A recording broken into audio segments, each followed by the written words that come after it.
I died on a Tuesday. The marble was cold beneath my back. Blood pooled around my skull, warm, then cooling fast. I could taste copper on my tongue. Somewhere above me, heels clicked away. Unhurried. Almost bored. I heard laughter drifting down the staircase. That sound followed me into the dark. There was one detail about that night nobody ever learned. I will get to that. I woke up gasping, sheets twisted around my legs. Sunlight cut through gauzy curtains. Dust floated in the beam. Slow and golden. My hands were smooth. No scars. No ring on my finger. I sat up too fast and my head spun. The wallpaper was the same faded rose pattern from my childhood room. The clock on the nightstand read 6:40. I knew that clock. I had smashed it once, in another life, 3 years from now. The night everything ended. My heart slammed against my ribs. I pressed a hand to my chest, just to feel it beating. Alive. Impossibly, stupidly alive. The date on my phone confirmed it. 3 years before the gala. 3 years before the staircase. 3 years before Camille's laughter became the last sound I ever heard. I sat there a long time, breathing in dust and old roses. Letting the truth settle into my bones. I had been given something no one deserves twice. A second chance to watch a knife coming. This time, I told myself, I would not just survive it. I would make sure it never reached my throat at all. Downstairs, I could already smell burnt toast and my stepmother's perfume. Roses, sharp and cloying, laced with something chemical underneath. That smell used to mean nothing to me. Now it made my stomach turn. I dressed slowly, choosing plain clothes, nothing that would draw attention. In my old life, I had worn silk to breakfast, eager to be seen. Eager to be loved by people who were counting the days until I was gone. Not this time. I walked down the grand staircase, past the same portraits. The same chandelier dripping crystal light onto the same worn rug. My fingers trailed the banister where, in another timeline, I would take my final fall. Diane sat at the head of the table, stirring her coffee with a small silver spoon. Her rose perfume hit me first, then her voice. "You're up early," she said. "Trouble sleeping, darling?" "I slept fine," I said. She smiled the way she always smiled at me. Like a woman admiring a vase she planned to break later. Camille breezed in a moment after, already dressed for the day. Diamond studs catching the light. She was 22 then, sharp-tongued, endlessly hungry for things that weren't hers. "You look pale," Camille said, not looking up from her phone. "Did you cry yourself to sleep again?" I didn't answer. In my first life, I would have. This time I only watched her, cataloging every detail, filing it away like evidence. Because that was exactly what it was. My grandfather's will sat folded in the study drawer, though nobody had mentioned it yet. I remembered every clause by heart. Majority shares of Ashford Holdings would pass to me on my 25th birthday. But only if I was married by then. If I wasn't. Everything shifted to Camille. 90 days. That was the window. 90 days until the vote, the transfer. The end of everything I once thought I understood. Last time, I hadn't known the clock was even running until it was too late. This time, I heard it ticking the second I opened my eyes. Julian Cross arrived for dinner 2 weeks later, all charm and tailored wool. Cologne like sandalwood and money. In my first life. I had fallen for him instantly. Now the scent hit me like a fist to the chest. I remembered his hands. I remembered the sound of a slammed door, late at night. 3 months into our engagement. I remembered bruises I told myself were from clumsiness. Diane loved him instantly, of course. Camille loved him more. "He's perfect for you," Diane said later, refilling my wine without asking. "Handsome. Old money. Ambitious. He's fine," I said, and let the words sound almost bored. That night, Camille cornered me by the drinks cart. Her voice pitched low enough that only I could hear it. "You don't deserve someone like him," she said, smiling for the room behind me. "You never have." I smiled back. "Maybe you're right." She blinked, thrown by how easily I agreed. She didn't know yet that I meant it as a gift, not a surrender. I let 3 weeks pass. I let Julian court me with flowers and reservations, and a ring I never intended to wear twice. Camille watched every gesture with barely hidden hunger. The way a starving woman watches through a restaurant window. Then, at a dinner meant to celebrate our engagement, I broke it in front of everyone. "I can't do this," I said, setting the ring on the white tablecloth. "I don't love him. I think we both know who does." The table went silent. Diane's fork froze halfway to her mouth. Julian's jaw tightened, more from wounded pride than heartbreak, I suspected. Camille's eyes flicked to the ring like it was a lifeline thrown to a drowning. "Woman, you're throwing this away?" Diane hissed at me later, in the hallway, rose perfume thick enough to choke on. "Do you have any idea what you're giving up?" "I have a very good idea," I said. She didn't understand. Not yet. She thought I was foolish, sentimental, weak. She had no idea I had died for that ring once already. And I was not interested in dying for it twice. That night, alone in my room, I made one phone call. Just one. To a number I had memorized in my previous life. A name I never had the courage to use in time. Marcus Reyes. The best trial lawyer in the city. And the only man who had ever believed me. 3 years too late. "This is going to sound insane," I said when he picked up. "Try me," he said. I didn't tell him everything. Not yet. I only asked him to start watching the Cross family's finances, quietly. I also asked him to tell no one. He agreed, mostly out of curiosity. I could work with curiosity. Curiosity was patient. Curiosity didn't ask too many questions too soon. I hung up and sat in the dark, listening to my own heartbeat. Steady and slow. Camille didn't waste time. Within a month, she was on Julian's arm at every party that mattered. Laughing too loud, touching his sleeve too often. She wanted the ring back on a hand. Any hand at all would do. I let her want it. I smiled through every party, every whispered comment about my broken engagement. Every pitying glance from women who had once envied me. I let them believe I had lost something precious. I let Camille believe she had won. She had no idea what she was about to marry into. The night Julian proposed to her, on the terrace under strings of white lights, Camille screamed loud enough for the whole garden to hear. Diane wept real tears, the kind reserved for money, not love. I stood near the doors, holding a glass of champagne I never drank, watching my sister slide a ring onto her finger like she was closing a trap. Around her own throat. She had no idea I already knew exactly how it would end. She had no idea I had chosen this for her. The next morning, I found an old shoebox in my closet. One I hadn't touched in years. Inside were photographs from childhood, before Diane, before Camille, before any of this began. My real mother's handwriting curled across the back of one photo. I traced the ink with my thumb, feeling something in my chest tighten. She had died when I was 9. Diane had married my father a year later, moving into this house with a 5-year-old Camille and a suitcase full of ambition. I used to think grief had made me imagine the coldness in Diane's eyes. I know better now. I put the shoebox away and got dressed for a meeting no one else knew about. Marcus Reyes kept an office above a dry cleaner, 3 blocks from the courthouse. The waiting room smelled like old coffee and cardboard files. He looked younger than I remembered him being, 3 years from now. When I would finally hire him too late to matter.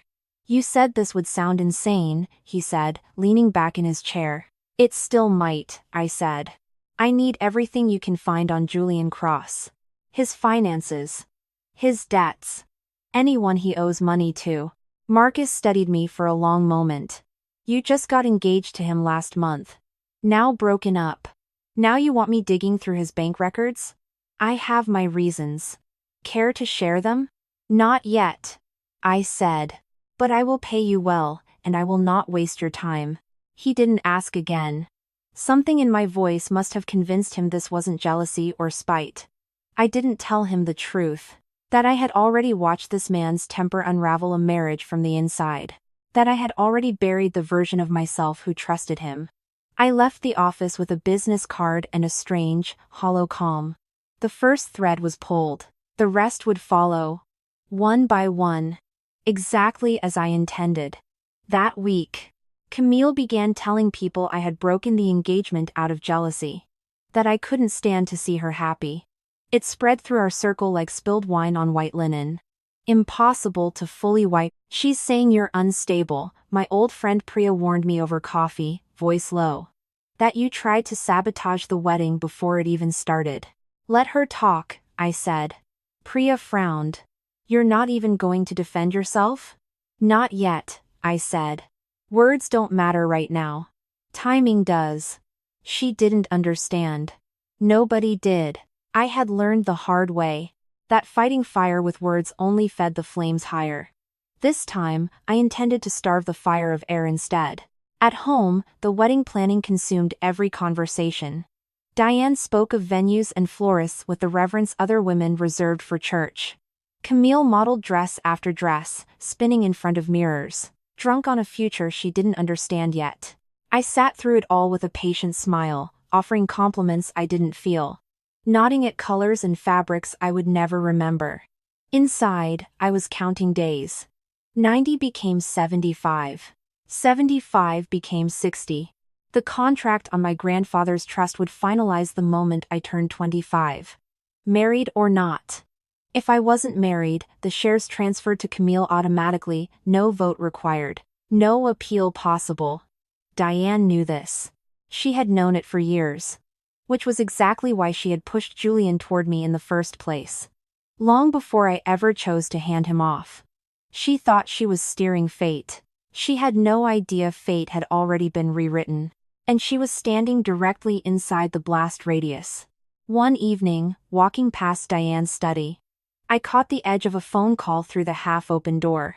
Her voice was low, clipped, businesslike in a way she never used with family. I told you, the transfer happens the moment the marriage certificate is filed, she said. It doesn't matter which daughter it is. It only matters that it's not Elena. I stood frozen in the hallway, one hand against the cool plaster wall. My past life clicked into place. Like a key turning in a lock I never noticed before. Diane hadn't just wanted Camille to marry well. Diane had wanted me erased from the inheritance entirely, by any means available. My death 3 years from now hadn't been an accident of jealousy. It had been a solution to a legal problem. My throat went dry. My hands, resting against the wallpaper, had gone cold. I should have run then. I should have packed a bag and disappeared into some other city, some other name, some other life far from that house. Instead, I stood very still, memorizing every word. Letting rage settle into something colder and far more useful. That night, I dreamed of the staircase again. Of the marble, the copper taste, the sound of heels walking away without hurrying. I woke at 3 in the morning. Sheets soaked through with sweat. Diane's rose perfume somehow still clinging to the air of my room. Though she had never been inside it. It was only in my head. I knew that. It didn't make the fear any less real. I got up, splashed cold water on my face, and opened my laptop. I began writing down everything I remembered: dates, names, numbers. The offshore account Julian mentioned once, drunk. At a party I barely survived the first time. Evidence I hadn't known was evidence until it was far too late to use it. This time, I had months. This time, I intended to use every single day.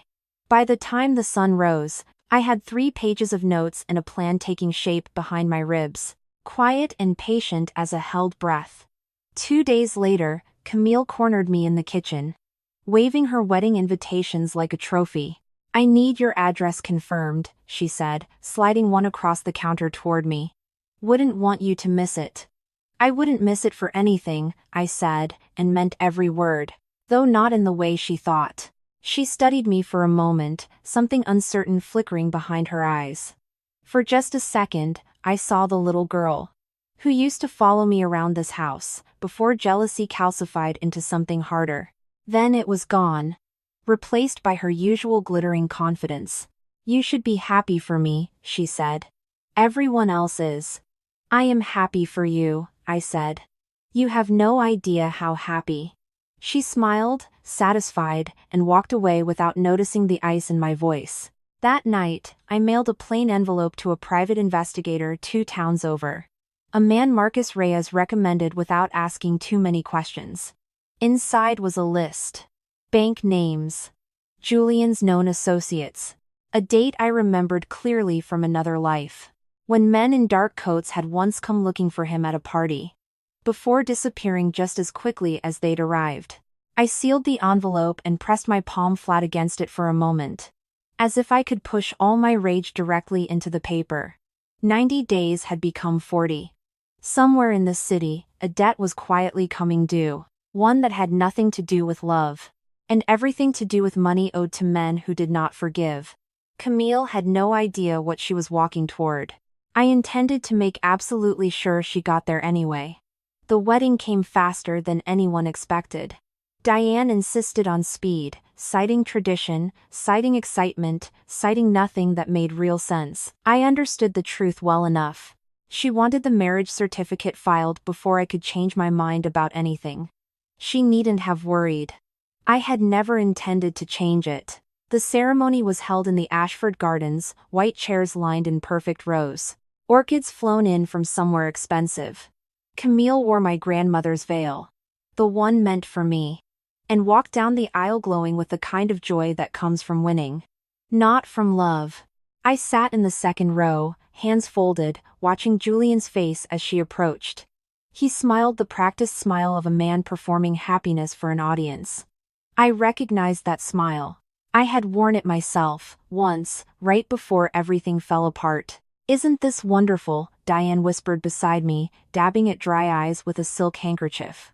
"Wonderful," I agreed. The reception stretched into the night, champagne flowing. A band playing songs no one truly listened to. Camille found me near the dessert table, cheeks flushed with wine and triumph. "You could have had this," she said, gesturing at the tents, the lights.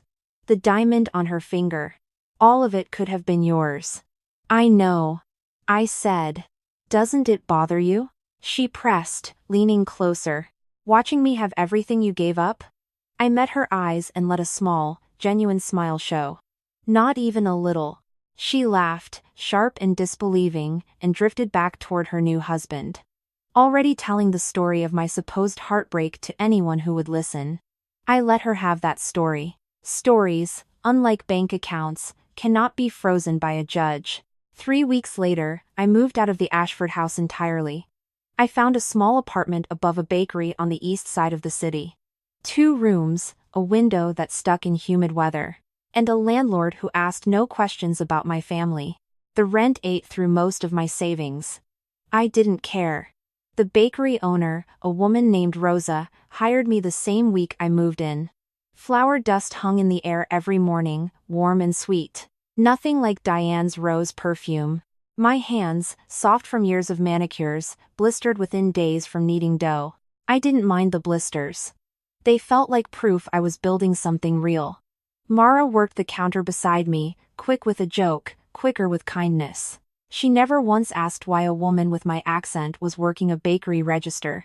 And I never offered an explanation. Some friendships don't need one. "You're stronger than you look," Mara told me one morning.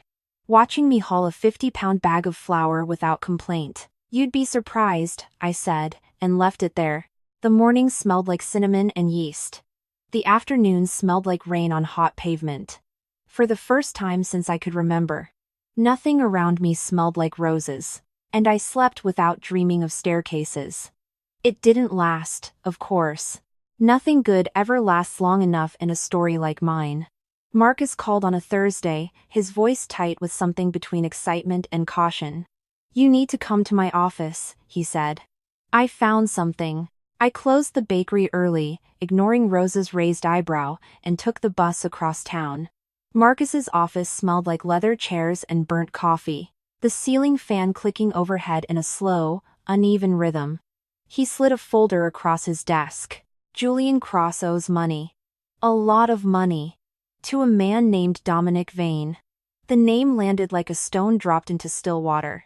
I remembered it from another life, whispered once at a party, then never mentioned again. Right before Julian's temper had turned violent for the first time. "How much?" I asked. 2.3 million, Marcus said. Offshore accounts. Shell companies. This isn't a gambling debt, Elena. This is organized. I kept my face perfectly still, though my pulse was hammering. Can you prove it? I'm getting there, he said. Give me time. You have 40 days, I said. After that, it stops mattering how good the proof is. He frowned, clearly wanting to ask why, clearly deciding not to. I appreciated that about him. Even then, some questions are better left unopened until the right moment. I left his office with a printed copy of the folder folded inside my coat, pressed against my ribs like a live coal. The envelope burned there the whole ride home. Camille would find out what was inside it soon enough. Not yet, though. Not until every piece was in place. That same week, I closed the joint checking account my father had once set up. For both his daughters, a leftover from childhood neither of us had touched in years. I transferred what little remained into a separate account under only my name. It was a small thing. A quiet thing. Nobody noticed. That was exactly the point. I also canceled the credit card Diane had insisted I keep for emergencies, the one tied to the Ashford family accounts. The representative on the phone sounded confused by my calm, businesslike tone. Are you sure you want to close this, ma'am? There's no outstanding balance. I'm sure, I said. Close it today, please. Piece by piece. I was severing every thread that still tied me to that house. That name. That money. I wanted nothing that could be taken from me twice. Camille, meanwhile, was learning what marriage to Julian Cross actually meant. I saw her at a charity luncheon a month after the wedding. Her smile a fraction too tight. A bruise just visible beneath her makeup near her collarbone. She caught me looking and adjusted her scarf without a word. New husbands, she said lightly, forcing a laugh. Always so passionate. I said nothing. I had worn that same excuse once, in another life. To explain away marks I was too ashamed to name. Something in me wanted to warn her. Something colder reminded me that she had laughed while I bled out on cold marble. And warnings were not something I owed her. I let the moment pass in silence. That night I lay awake, staring at the water stain on my ceiling. And allowed myself one small unraveling. Not for Camille, for the girl I used to be. The one who never saw any of this coming until it was far too late. To run. Then I got up. Made tea. And kept working. The following weeks brought small cracks in the Cross marriage. That Camille tried desperately to hide. A missed payment on the venue for their honeymoon. A car repossessed from the driveway, quietly, before dawn, no explanation given. Diane began appearing at my apartment unannounced. Her rose perfume announcing her before she even knocked. Something's wrong with Julian's finances, she said one evening, perched stiffly on my second-hand sofa, looking around at the small space with poorly concealed distaste. You must know something. You were engaged to him. I only know what he chose to tell me, I said. Which wasn't much. You have to help her, Diane said. Her voice cracking in a way I had never heard before. She's your sister. Stepsister, I corrected gently. Diane's eyes narrowed, something sharp and desperate flickering behind them. For one strange moment, I almost pitied her. Almost. You've changed, she said quietly. I've grown up, I said. There's a difference. She left without her usual parting warmth, heels clicking hard against my apartment stairs. Rose perfume trailing behind her like smoke after a fire had already burned through. 2 nights later, my phone rang at 11, an unknown number. Static crackling on the line. Is this Elena Ashford? A man's voice asked, low and unfamiliar. Who's asking? I said, sitting up straight in the dark. Someone who thinks you should know your sister's husband missed another payment, the voice said. Someone who thinks that's about to get a lot more dangerous. For everyone in that family. The line went dead before I could respond. My hands trembled slightly as I set the phone down on my nightstand. I hadn't asked for that call. I didn't know who had made it. Or why. Or how they knew my old name. It didn't matter. It was one more piece falling into place, exactly on schedule. as if the universe itself had decided to help me finish what I'd started. I didn't sleep again that night. The next morning, Marcus called with news. That made my stomach twist with something close to satisfaction. A recording had surfaced Julian, drunk, on tape, admitting to Dominic Vane's men that he'd used Camille's dowry to cover a payment he was months behind on. Where did this come from? I asked. A source I can't disclose, Marcus said carefully. But it's solid. It's usable. I closed my eyes, picturing Camille's face when she eventually heard it. Somewhere underneath the satisfaction, a small part of me felt tired. It still wished none of this had been necessary. That part of me had died on a staircase once already. I didn't have the luxury of listening to it now. 2 weeks after that, Camille appeared at the bakery, unannounced. Sunglasses too large for the overcast afternoon. Mara glanced at me, sensing tension before either of us spoke a word. "Can we talk?" Camille asked. "Privately." I nodded toward the back storage room, flour sacks stacked against the walls. The smell of yeast thick in the enclosed air. "You look terrible," she said, once the door closed behind us. "Thank you," I said. "You look expensive." Her mouth twisted, somewhere between a laugh and a grimace. "Julian's business is struggling," she said. "Mother thinks you might have connections that could help.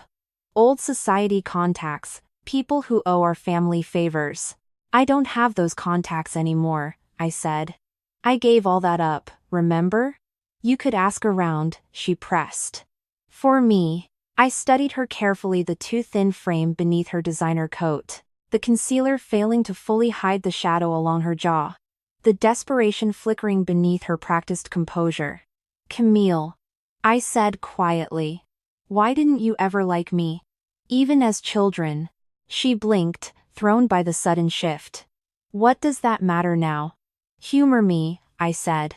She was quiet for a long moment, sunglasses finally coming off, revealing tired, red-rimmed eyes. "Because you never had to try," she said. "Everything came easy for you. The house. The money. My own mother loved you more than she loved me." "That's not true," I said, though some small part of me suspected it might be. "It doesn't matter anymore," she said, voice hardening again. "Will you help me or not?" "I can't," I said. "I'm sorry." Something in her face closed off completely, the last trace of vulnerability sealing itself away behind familiar contempt. "You were always selfish," she said. "I don't know why I expected anything different." She left without another word, the bell above the bakery door ringing sharp and hollow behind her. I stood alone in the storage room a long time, breathing in flour dust, letting her words settle without letting them change anything. Selfish wasn't the word I would have chosen. Precise felt closer to the truth. That night, unable to sleep, I drove past the Ashford house for the first time since moving out. Every window blazed with light. Through the glass, I could see Diane pacing, phone pressed to her ear, one hand pressed flat against her forehead. I didn't stop the car. I didn't need to see more. 2 days later, the story broke. A financial blog specializing in corporate scandal published a piece detailing Julian Cross's ties to an offshore lending network connected to organized crime. It cited anonymous sources, bank documents, and one damning audio recording of a drunken confession. By noon, 3 major news outlets had picked it up. By evening, Camille's phone had apparently stopped ringing with congratulations and started ringing with reporters. I read the article twice at my kitchen table. Tea gone cold beside me, feeling something settle deep in my chest that wasn't quite satisfaction and wasn't quite grief. It was closer to recognition. Like watching a wound finally start to close. Camille called me that night, voice ragged, barely recognizable through tears. "Did you do this?" she demanded. "Tell me the truth." "I didn't write that article," I said, which was entirely true. "That's not what I asked." I said nothing. "You knew," she whispered, horror creeping into her voice. "You knew this whole time, didn't you? About Julian. About everything." "I knew enough," I said quietly. "Why would you let me marry him then?" She screamed, the words cracking apart into something raw and broken. Why would you do that to me? I closed my eyes, memory flashing bright and sharp behind my lid's cold marble. Copper on my tongue, her laughter fading up a staircase without once looking back. Ask yourself something first, I said. Would you have believed me if I'd warned you? Silence stretched across the line, heavy and complete. She hung up without answering. She didn't need to. We both already knew what her answer would have been. I set the phone down on the counter. I looked out my small kitchen window at the city lights below. I felt the first genuine loop of this long war finally begin to close. There was still one detail she didn't know yet. One I wasn't ready to give her. Not until the very end. 2 days after the article broke. Camille showed up outside the bakery, mascara streaked. Voice raised loud enough for the whole street to hear. You ruined my life, she shouted, storming through the front door. Everyone thinks I'm a fool now. Everyone thinks I married a criminal. Mara stepped forward instinctively, but I raised a hand, motioning her back. You did marry a criminal, I said, calm and level. I didn't do that part. You could have stopped me, Camille said, voice breaking. You knew, and you let me walk right into it.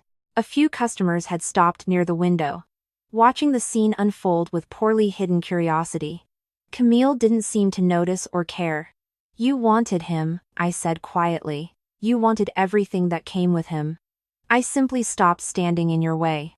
Her hand shot out before I could react, striking my cheek hard enough to snap my head sideways. The sound cracked through the small bakery like a gunshot. Mara gasped. Somewhere behind the counter, a tray clattered to the floor.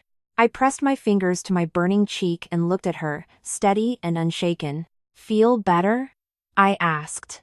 Camille froze, horror creeping across her face, as she realized what she'd just done in front of witnesses. In a room lined with security cameras above the register, her hand fell back to her side, trembling now.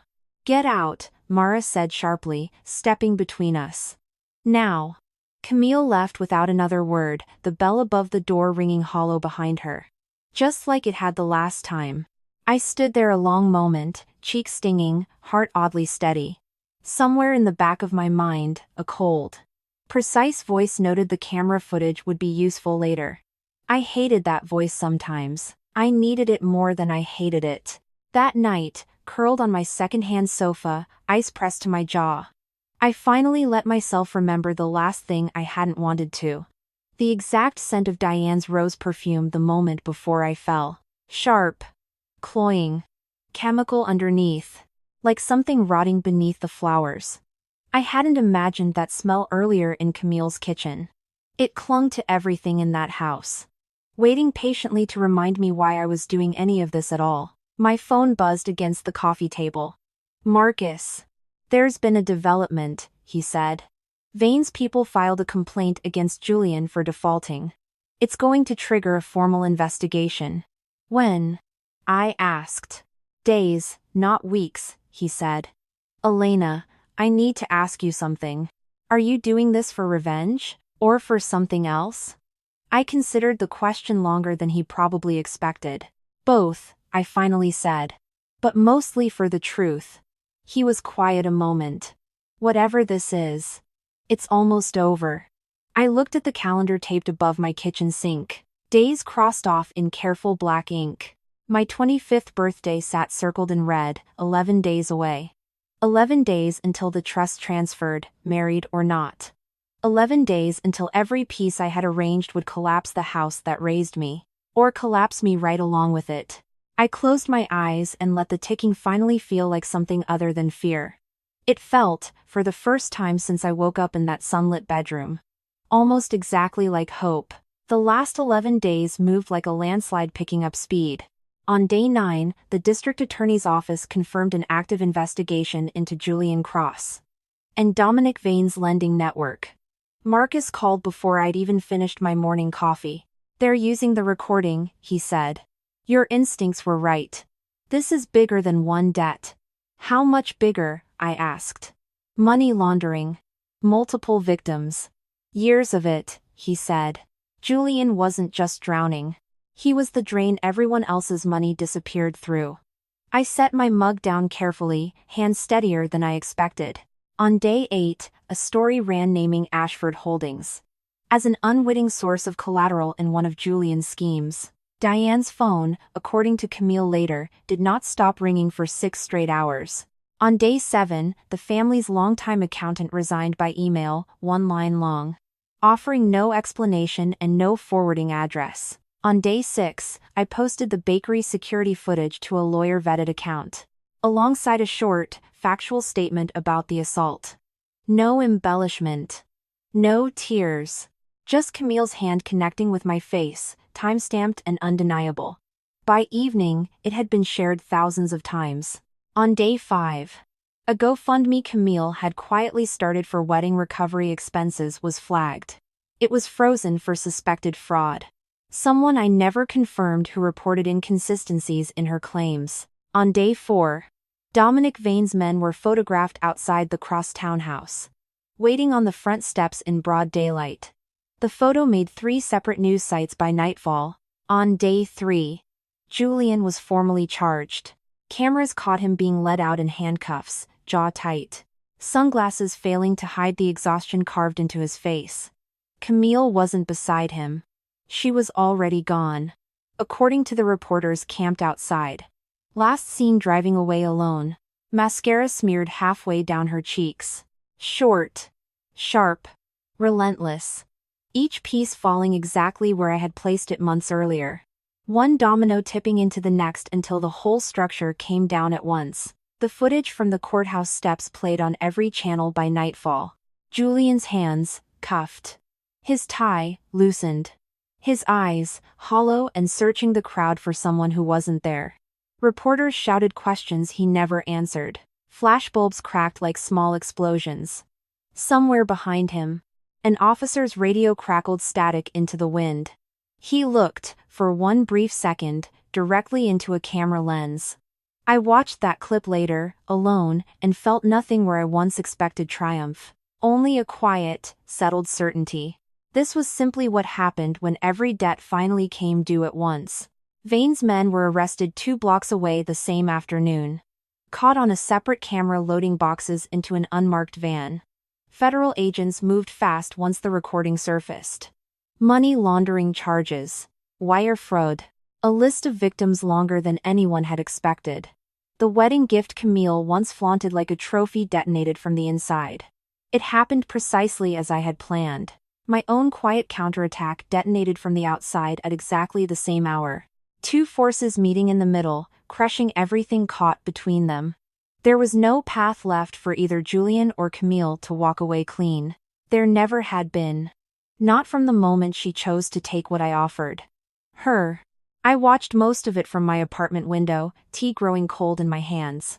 Feeling less triumphant than I expected and far more exhausted. Diane arrived at my door on day 2, without her usual poise. Without her usual armor of perfume and pearls. Her hair was unwashed. Her blouse was wrinkled.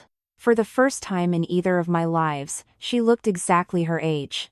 "You need to help us," she said, voice cracking the moment I opened the door. "The accounts are frozen. The lawyers are circling. Camille won't stop crying." "I can't fix any of that," I said. "You did this," she said, no longer bothering to disguise the accusation. "I know you did. I don't know how, but I know." I studied her face, the smeared mascara, the trembling hands. The absence of that rose perfume. That had haunted every version of my life until now. Maybe she'd simply forgotten to put it on. Maybe some part of her already understood there was nothing left worth perfuming for. "Sit down," I said finally, stepping aside to let her in. She sat stiffly on my second-hand sofa, hands twisted together in her lap. "I need to ask you something," I said, closing the door behind her. "And I need the truth." For once. She looked up, wary. "The night I died," I said. 3 years from now. In a life you don't remember. Did you push me?" Her face went white, all the blood draining at once. "What are you talking about?" "I'm asking you a question," I said, voice steady. "I already know the answer. I only want to hear you say it." Silence stretched long enough that I thought she might simply leave without answering. Then her shoulders sagged, some final wall inside her finally crumbling. "It was an accident," she whispered. "I only meant to stop you from arguing. I grabbed your arm and you slipped. I never meant." "You meant to keep the trust in the family the way you wanted it," I said. Quietly. "You just didn't expect me to fall so far." She began to cry then, silent and shaking. The sound of it far less satisfying than I had imagined it would be for years. "I don't remember any of that," she said. "How could I remember something that never happened here?" "It happened," I said. "Somewhere. To someone who used to be me." I let her cry a while longer, watching without comfort, without cruelty, simply watching. The rose perfume that had haunted my nightmares for months had been replaced, finally, by nothing at all. Just an exhausted woman on my sofa, stripped of every advantage she'd ever relied on. "What happens now?" she finally asked. "Now," I said, "you leave. And whatever comes next, comes from choices you already made a long time ago." She left without argument. Without her usual parting warmth. Heels dragging instead of clicking against the stairs outside. I watched from the window as she climbed into her car.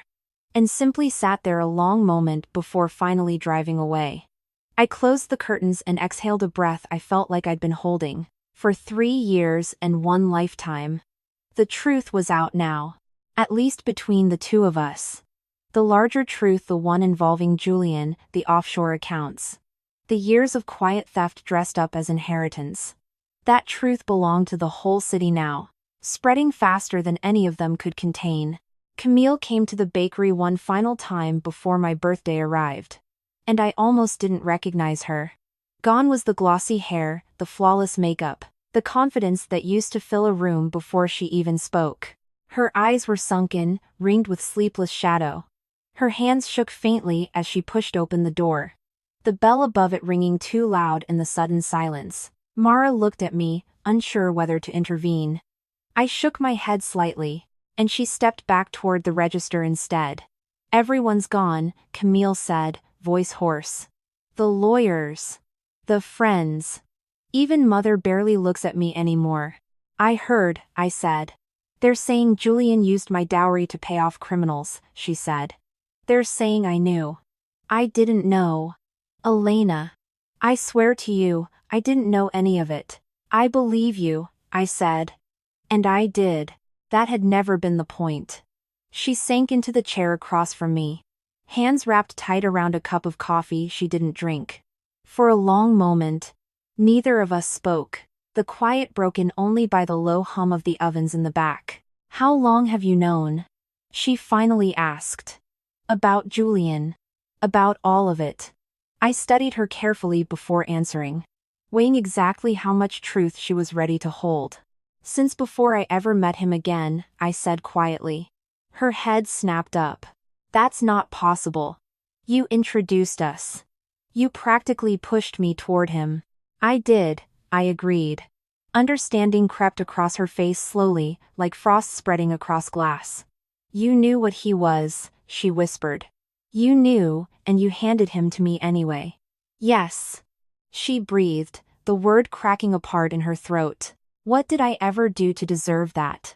I thought of marble beneath my back, blood cooling in my hair. Her laughter drifting up a staircase without once looking behind her. I thought of 90 days that ran out before I understood the clock. "You'll have to ask yourself that," I said. "I only answered a question you never knew you were asking." She stared at me, something breaking apart behind her eyes. Some final illusion collapsing all at once. "You planned this," she said. "From the very beginning. The engagement. The breakup. Pushing me toward him. All of it. Every piece," I said. "Even the article? The recording? The evidence?" "Every piece," I repeated. She let out a sound that was half laugh, half sob. Pressing both hands flat against her face.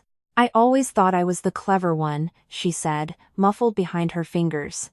"I always thought you were the fragile one, nobody had to watch closely." "That was rather the point," I said. She dropped her hands, staring at me with something new in her expression. something that looked almost like fear. "What are you?" she asked quietly. "Someone who learned exactly how this story ends once already," I said, and decided not to let it end that way twice. She didn't ask me to explain further. Some part of her, I think, already understood she wouldn't believe the answer even if I gave it. She left without finishing her coffee, the bell ringing thin and hollow behind her. The sound of her heels dragging slow and uneven against the pavement outside. I sat alone at the table a long time afterward, watching steam curl off my own cooling cup, feeling the last of the anger I'd carried for months finally begin, quietly, to loosen its grip on my chest. My 25th birthday arrived 2 days later. Quiet and gray. Rain streaking the windows of my small apartment. No party. No chandeliers. No champagne. Just Mara, a small chocolate cake from the bakery, and a single candle flickering between us. "Make a wish," Mara said, smiling. I looked at the flame a long moment, thinking of staircases and marble and roses. Thinking of every version of myself who never made it this far. "I already got it," I said, and blew the candle out. That evening, Marcus called with the final piece of news I had been waiting months to hear. The trust had transferred automatically, exactly as my grandfather's will specified, into my name alone. Unmarried. Unclaimed by anyone but myself. Camille received nothing. There had never been a wedding to save her share. Only a scandal wide enough to swallow whatever she thought she'd won. I sat with the phone against my ear a long time after he hung up, listening to rain against the window, feeling something settle inside my chest that finally resembled peace. There was still one conversation left. One truth Camille didn't know yet. The very last piece of the puzzle I had built so carefully she would never see it coming until it was already too late to matter.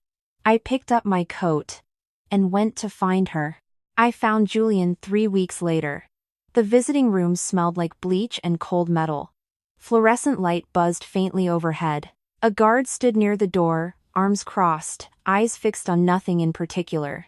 Julian looked smaller across the table than he ever had in a tailored suit. His sandalwood cologne was gone, replaced by something sour and institutional, for the first time since I'd known him, in either life. The scent didn't make my chest tighten at all. "Come to gloat?" he asked, voice flat. "Come to ask a question," I said. He raised an eyebrow, waiting. "Did you ever love her?" I asked. "Even a little?" He was quiet a long moment, jaw working like he was chewing on the honest answer, before deciding whether to spit it out. "I loved what she represented," he finally said. "The name. The money. I'm not sure that's the same thing." "No," I said. "It never is." I stood to leave. He called after me before I reached the door. "Did you plan all of this?" he asked. "From the start?" I turned back once, meeting his tired eyes without flinching. "From the very first morning," I said. "Before you ever knew I was watching." I left him sitting there, the door clicking shut behind me, and didn't look back once. Camille agreed to meet me at the Ashford house one final time. The week the paperwork finalized, Diane had moved out days earlier, into a small rented condo across town. Her rose perfume apparently packed away along with whatever pride she had left. The house felt hollow now, chandelier dark, rugs bare of footprints. Silk wallpaper peeling faintly at the corners in rooms nobody bothered to maintain anymore. Camille stood by the staircase when I arrived, staring up at it like she was trying to understand something she couldn't quite name. "This is where it happened, isn't it?" she said quietly, not quite a question. "Whatever you told my mother about." "Yes," I said. She turned to face me, thinner now, older around the eyes than 23 should ever look. "I want to hate you," she said. "I've tried very hard to hate you. And I can't decide if I do," she admitted. I walked closer, stopping a few feet from the bottom step. Memory pressing cold and familiar against my spine. "I'm going to tell you something now," I said, "and then I'm going to leave. And I don't think we'll speak again after today." She nodded slowly, bracing herself. "In another life," I said, "you and your mother killed me on this staircase. Not on purpose. Maybe. But you did it anyway. Over money neither of you needed and love neither of you actually felt. Her face drained of color. That's not possible. I came back knowing exactly how it happened, I continued. I could have run. I could have disappeared and let this house destroy itself without me in it. Instead, I chose to hand you the exact rope I once hung from myself. Why? She whispered, tears finally spilling over. Why go through all of that just to hurt me? Because watching you almost fall for it wasn't enough, I said. I needed to watch you actually reach for it. I needed to know one thing. No one could ever call it an accident again. She sank onto the bottom step, hands pressed over her face, shoulders shaking silently. There's one more thing, I said. The private investigator I hired, the one who first found Vane's connection to Julian, he didn't come from Marcus's referral, like I let everyone believe. She looked up, confusion cutting briefly through her grief. He was your father's old business partner, I said. The one Diane pushed out of the company 15 years ago. Right before she married into this family. He'd been waiting a long time for a reason to look closely at everything she'd built since. Camille stared at me, something like horror dawning slow and complete. You didn't just plan my downfall, she said. You used everyone who ever had a grudge against her too. I used exactly what was already there, I said. I only gave it somewhere to go. I didn't wait for her response. There was nothing left to say that either of us needed to hear twice. I turned and walked toward the door. My footsteps echoing softly across marble that no longer frightened me at all. Elena. She called after me, voice small and broken. Do you forgive me? I paused at the threshold, one hand resting on the cool brass handle. No, I said simply. But I'm finished carrying it. That's different, and it's enough. I walked out into the afternoon light and didn't look back. Marcus called that same evening, his voice lighter than I'd ever heard it. Case is closed on our end, he said. Formally, you don't owe anyone anything else. Thank you, I said, for believing me when you had no reason to. You were the most organized client I've ever had, he said. A faint laugh in his voice. Most people come to me angry. You came to me with a folder already half built. I had a head start, I said, and left it at that. For what it's worth, he added, whatever happened to you, before all this. I'm glad you got a second chance to fix it. I didn't correct him. Some truths are easier carried alone. Get some rest, Elena, he said. You've earned it. I set the phone down on the counter and stood a long moment in my small, quiet kitchen, listening to the hum of the refrigerator, the distant sound of traffic below. No heels on marble, no rose perfume drifting through the walls. Only the ordinary noise of a life that finally, fully, belonged to me. The city looked different from the outside of that house, softer somehow. Less like a stage and more like a place I might actually belong in. I drove back to my small apartment above the bakery, windows down. Warm air moving through my hair. Rosa had left a note on the counter downstairs, inviting me to a small garden she kept behind the building. One I'd never bothered to visit. Mara found me on the stairs on my way up, wiping flour from her hands with a dish towel. You look lighter, she said, studying my face carefully. Whatever it was, is it over? It's over, I said. Good. She said simply. Not asking for details, she seemed to already understand I wasn't ready to give. Rosa's saving you a slice of the lemon cake. Don't let it go to waste. I won't, I said, and meant it.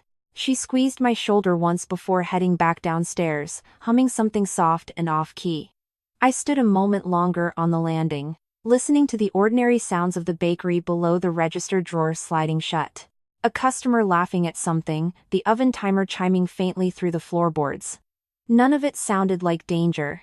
None of it sounded like a countdown. I climbed the narrow steps that evening and found rows of herbs and wildflowers pushing up through cracked soil. Bees drifting lazily between them, I knelt down and pressed my fingers into the warm earth, feeling grit settle beneath my nails. Sunlight fell warm across my shoulders, gentle as something forgiven. Somewhere nearby, a bird called out, answered a moment later by another. The sound felt nothing like heels against marble. It felt like nothing chasing me at all. I thought of the girl who died on cold stone 3 years from a future. That would now never happen. I thought of every version of myself who never got this chance. Who never felt sunlight like this again. This life was mine now, fully, without debts owed to anyone. I stayed in that garden until the sun dropped low behind the rooftops, painting everything gold. I didn't think about staircases. I didn't think about roses. I only breathed, slow and easy, letting warmth replace whatever cold still lingered in my chest. Somewhere in this city, Camille was learning to live without a name that opened doors. Somewhere, Diane was learning to live without a scent that made people flinch. I found I could hold both of those thoughts without flinching myself. There was no anger left to reach for. A breeze moved through the herbs, carrying the smell of rosemary and warm dirt. Nothing like anything that used to haunt me. I let my eyes close, just for a moment, and allowed myself to simply exist without planning the next 10 steps ahead. For 3 years in another life. And for months in this one. I had been nothing but a girl one step ahead of her own funeral. Sitting there, dirt beneath my nails, sun warm against my face. I finally let myself just be a woman with nowhere left to run. It was enough. It was more than enough. Eventually the cold pushed me back inside. And I climbed down the narrow stairs into the warm glow of the bakery kitchen. Rosa had left the promised slice of lemon cake waiting on the counter. A single candle stuck crookedly into the frosting, already burned halfway down. I hadn't asked for a candle. She must have lit it hours ago. Guessing I'd need one more small ceremony before the day was truly finished. I sat alone at the little table by the window, streetlights flickering on outside one by one, and ate the cake slowly, savoring the sweetness the way I hadn't allowed myself to savor much of anything. In months, somewhere out there, papers were being filed. Somewhere, a family name that once meant everything to me was quietly losing its shine. None of it needed my attention anymore. I had built something smaller, and it turned out to be enough to hold an entire life inside. I thought about the girl who died on cold marble, copper on her tongue. Laughter chasing her into the dark. I hoped, wherever that memory lived now, she finally felt at rest. I finished the cake, washed the plate, and turned off the kitchen light. Revenge, I've learned, doesn't feel like winning. It feels like finally being allowed to put something down. I carried mine a long way. I'm not carrying it anymore. If you were me, would you have saved her, or walked away? Tell me in the comments. Where are you watching from?